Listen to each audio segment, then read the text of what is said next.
Hello student, आज हम लोग इस वीडियो में बात करेंगे प्रकाश का परावर्तन क्या तथा इसके नियम को लिखें। इसका डिफिनेशन है, जब प्रकाश की किरण किसी वस्तु से टकराकर फिर अपने ही माध्यम में वापस लौट जाती है तो उसे हम लोग प्रकाश का परावर्तन कहते हैं। जैसे हम एक एग्जाम्पल लेते हैं। देखिए, एक बुक है और यहाँ पे हम लोग टॉर्च को दिखाते हैं। ठीक है, अगर जब टॉर्च का प्रकाश यहाँ इस वस्तु से टकराकर फिर वापस जब लौट जाएगा तो क्या बोलते हैं? इसको परावर्तन बोलते हैं। ये प्रकाश में क्या हो रहा है? परावर्तन हो रहा है। हम लोग गेंद को लेकर और दीवार पर मारते हैं। दीवार पर मारने के बाद ये टकरा कर फिर वापस चला जाएगा तो क्या हो रहा है? गेंद का परावर्तन हो रहा है, क्योंकि गेंद आकर टकराने के बाद फिर चला जा रहा है तो गेंद का परावर्तन हुआ।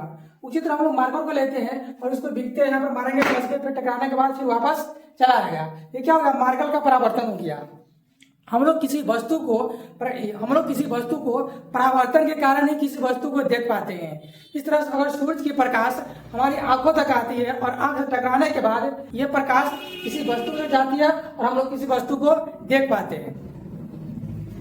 और एक एग्जाम्पल लेते हैं। और अगर कोई व्यक्ति आकर गेट टकराकर चला गया तो क्या हो रहा है? इस व्यक्ति का जो चला गया टकराकर, उस व्यक्ति का क्या हो रहा है? परावर्तन हो रहा है। कह सकते हैं वो व्यक्ति का परावर्तन हो गया।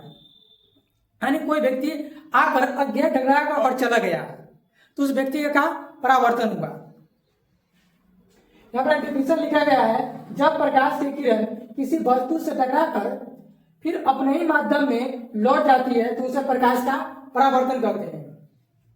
प्रकाश का परावर्तन के दो नियम होते हैं। सबसे पहले जो प्रकाश की किरण जो आ रही है उसको हम लोग बोलते हैं आपतित किरण। आ रही है उसको क्या बोलते हैं? आपतित किरण।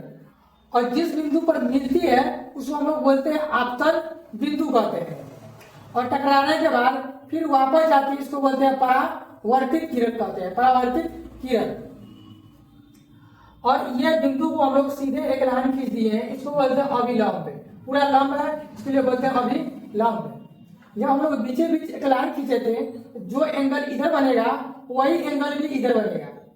आपतित किरण और अभिलंब के बीच में जो एंगल बनता है उसको हम लोग बोलते हैं आपतन कोण, जिसे हम लोग एंगल आई से सूचित करते हैं। आप परावर्तित किरण और अभिलंब के बीच में जो कोण बनता है उसको बोलते हैं परावर्तन कोण, एंगल आर कहते हैं। यानी कि दोनों एंगल आई और एंगल आर क्या होगा? बराबर होगा। हम नीचे ये पेंट कर दिए, इसका सिंबल है।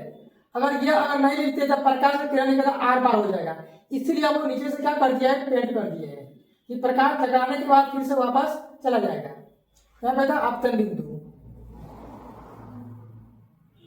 आपतन बिंदु।